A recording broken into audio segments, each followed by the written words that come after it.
So with that, I'm going to step into the next part.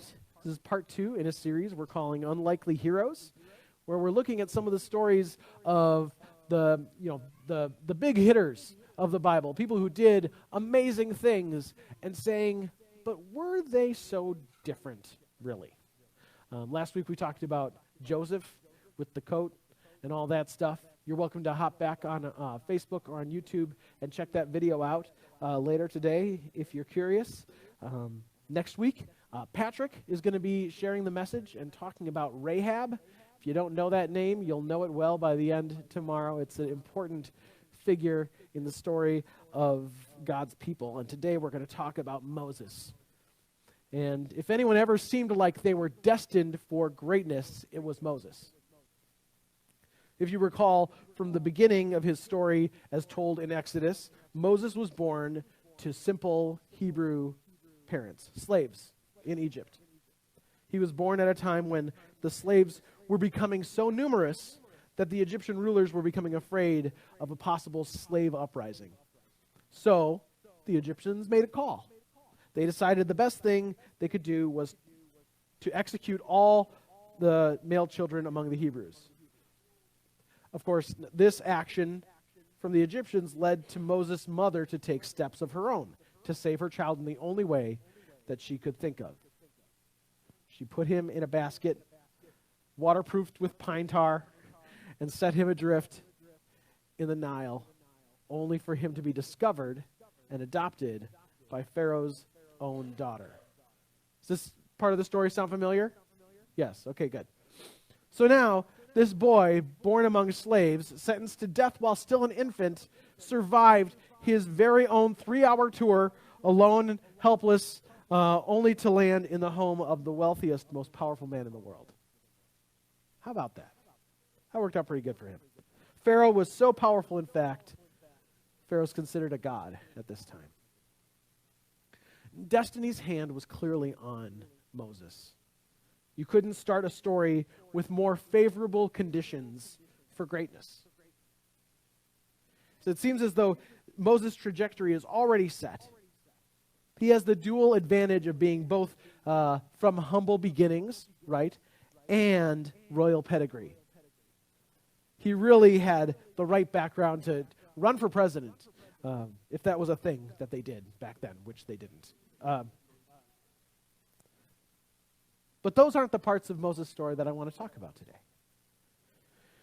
Today, we're going to talk about the time when all of that privilege and prestige was ripped away because Moses, as we just heard, committed murder. Now, Moses must have known about his Hebrew background. It was no secret that he was not ethnically Egyptian. And so when we get to Exodus chapter 2, and Moses witnesses this Egyptian slave master abusing a Hebrew slave, for some reason, in this moment, Moses lashes out. He loses it. His self-control falls away, and the result is one dead Egyptian. Now, the gravity of this crime goes without saying. Right? In this moment, Moses has done something worse than anyone in this room has probably done. So I'm not going to dwell on the gravity of killing someone today. We all understand that. It goes without saying. Don't do that. All right? I'm not setting up this chapter of Moses' story as an example for us all to follow. Right? Today we're talking about what happens next? What happens in the wake of this terrible act that Moses does? And what leads him from that place to becoming the leader of God's people? And I have so many questions about this particular episode in Moses' life. For example, what was Moses' relationship to Hebrew slavery before this moment? Because we see Moses' passion to fight injustice right here, right now, when he resorts to violence. But what was he doing all those other years before this happened? Did he think he could just get away with killing this guy because he lived in the palace? I don't know. What was going through Moses' head? And from his place of privilege, Moses could have potentially done so much more. Moses was a virtual member of the royal family. He could have stood up for the rights of the Hebrew slaves. Why did he throw it all away by killing this one no-name Egyptian? I just want to shake him at this moment and say, Moses, you were clearly spared for a reason. You survived the slaughter of the Hebrew children. You survived being set adrift in the Nile. Moses, what if you were spared so you could have Pharaoh's ear? You ever think of that? What if you were spared so you could make those changes from above and have that place of authority? But we'll never know what would have happened. After his crime, Moses flees into the wilderness of Midian.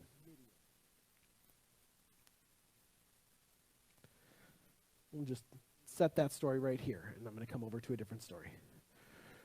So when I first went to college, I was excited about a future in ministry, but it was a future of a different kind than the one that played out. I wanted to be in theater. I wanted to do some kind of theater ministry. I went to college as a theater major, excited to jump right in, to use music and drama to share God's love with the world. And the particular college that I chose to go to drew me in because of a traveling music and theater ministry group that they went all over the country. They did original songs and original theater at lots of youth conventions and things like that to share God's love. And I met the director of this group and the director of the theater program during my senior year of high school, and I was so excited to just dive in as soon as I arrived in college.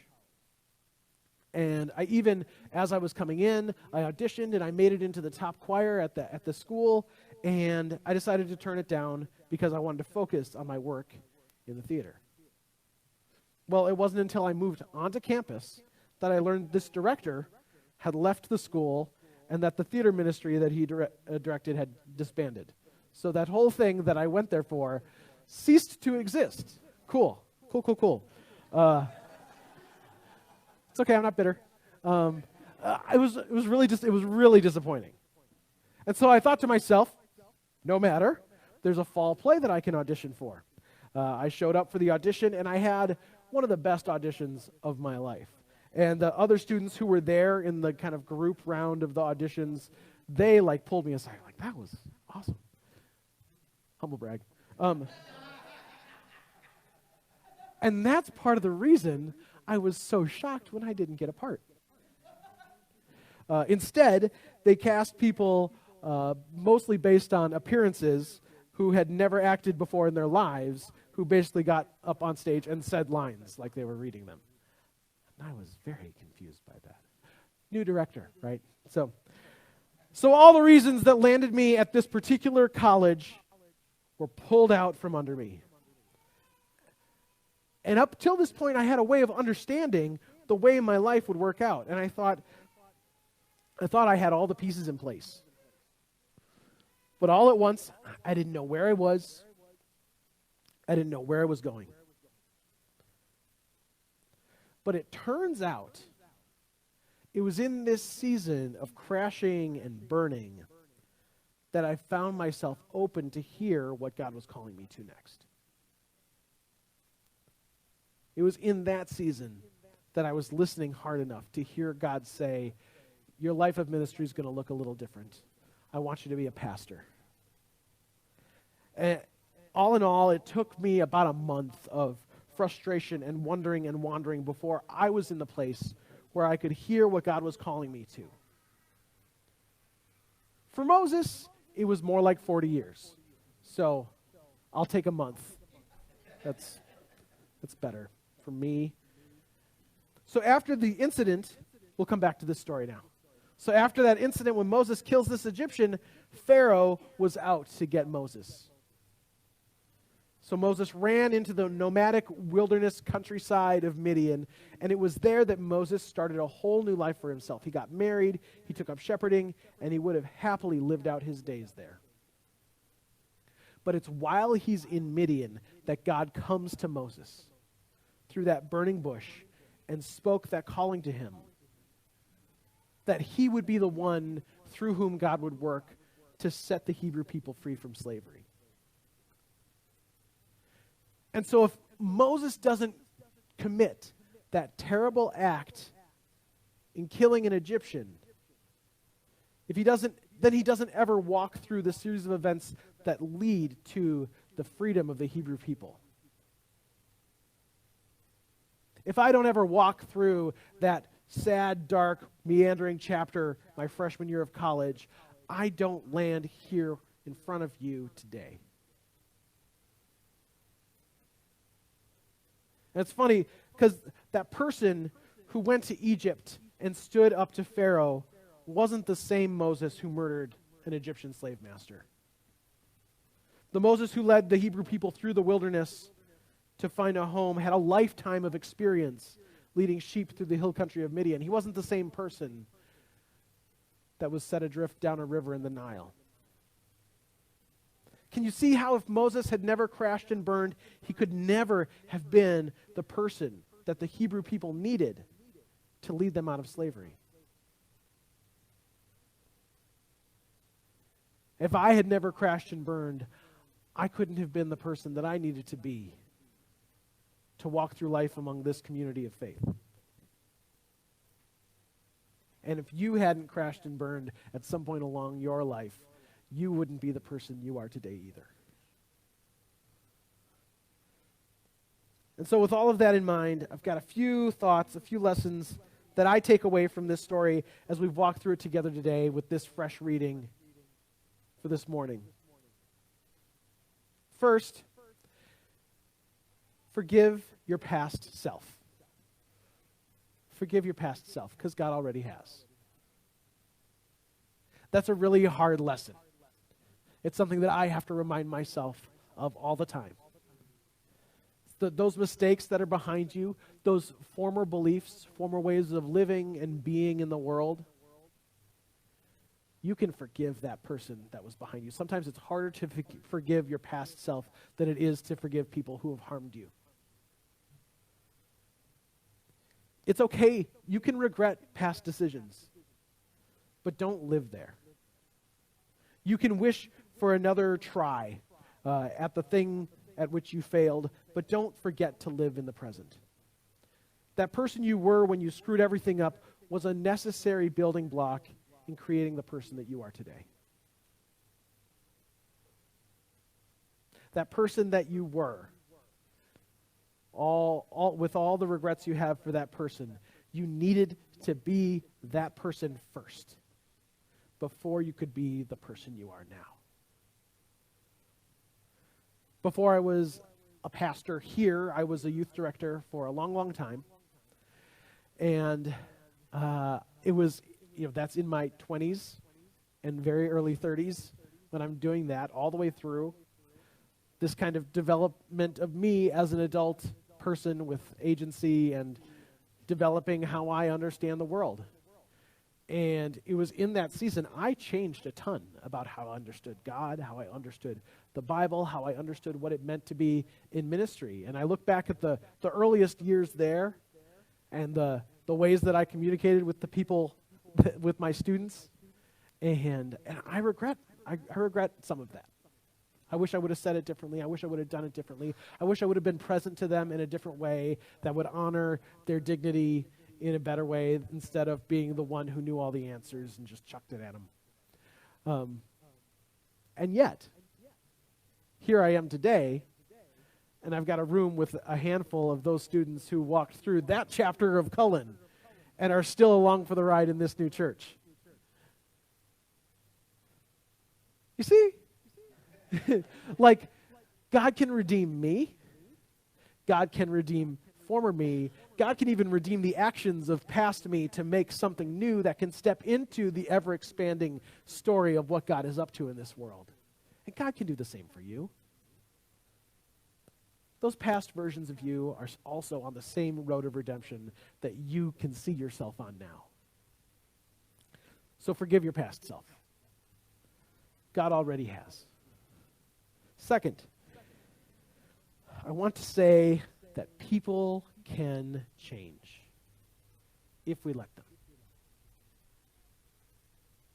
People can change if we let them, and I think both halves of that sentence are really important. We need to realize that even the people who have been worst to you, even the people that you have struggled with loving the hardest, those people can change. Those people can grow. But you need to have some role in giving them space to change. Our culture is truly addicted to defining people by the worst thing they've ever done. If you are in prison, you're an inmate. If you're out of prison, you're a felon. People are an addict or an illegal. We love our labels, don't we? But what if we allow people to keep growing beyond that day we give them a label? What if we give people enough grace so that they can discover who they might become instead of limiting them to who they are right now? You know, when my kids were infants in diapers, I didn't shrug my shoulders and say, well, I guess my kid poops his pants. I'm just going to have a pants pooper, right? No. I didn't abandon hope based on where my child was. I knew they'd grow out of it. Maybe you have a difficult person in your life. Someone who every time you talk with them, it's like they're pooping their pants right in front of you, right? Even if they're 20 or 30 or 50 or 70, that person can still grow. That person still has hope. As long as there's another breath and another day, God's grace is still big enough. God is not done with them. God took a murderer and made him into the liberator of God's people. If God can do that with Moses, God can do anything with the difficult people in your life, even when that difficult person is you. Those people in need of extra grace might just become more than you can imagine. You know, something, as I reflect on this just now, image comes to mind. You know how a goldfish will grow to whatever size of container you provide for it? Right? So if you give it the little fish bowl, it will just stay, guppy size. But the larger space you give it, it will grow to fill that space. So how much, and when we think of the word grace, I want you to think of that as an ocean. An ocean that allows people to grow into the very largest expanse of their potential, where they can embrace the way that they are beloved by God. But when we slap judgment on people, when we throw limitations on telling them who they can and cannot be, we're putting them in a fishbowl. And they will become exactly that size of person that we invite them to become. But if we lean into those relationships with wide open grace, imagine what could happen.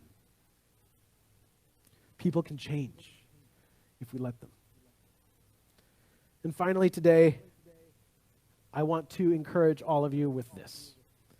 You are in the exact place God needs you to be. You are in the exact place God needs you to be. You might have a lot of regrets. You might wonder if God wants anything to do with you. Let me assure you, you are in the exact place God needs you to be. God can work with spoiled brats like Joseph. God can work with self-avowed killers like Moses. Next week, you'll hear about how God worked with a prostitute named Rahab. Whatever it is you've done that makes you think that you're disqualified from God's love, it's the very thing that has led you to this moment, so that I can tell you how completely in love with you God is. And I say that without hesitation or second thoughts. God is wildly in love with you. You and your past are completely loved by God. So pause for a moment. Reflect with me. What's your greatest failure? When did you fall flat on your face? When were you not good enough? I know this is super fun to think about. When did you feel like you weren't smart enough, not moral enough?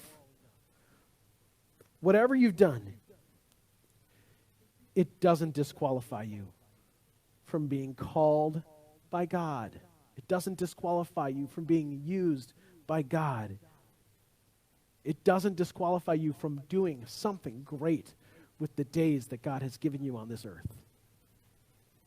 Think of who you've become since that failing.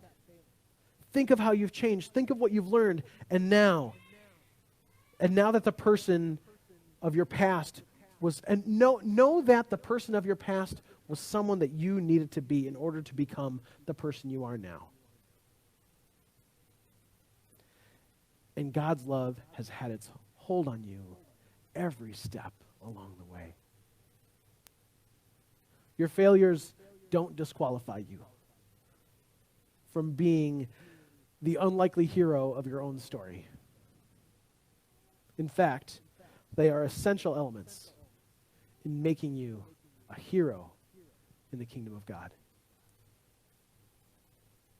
Amen.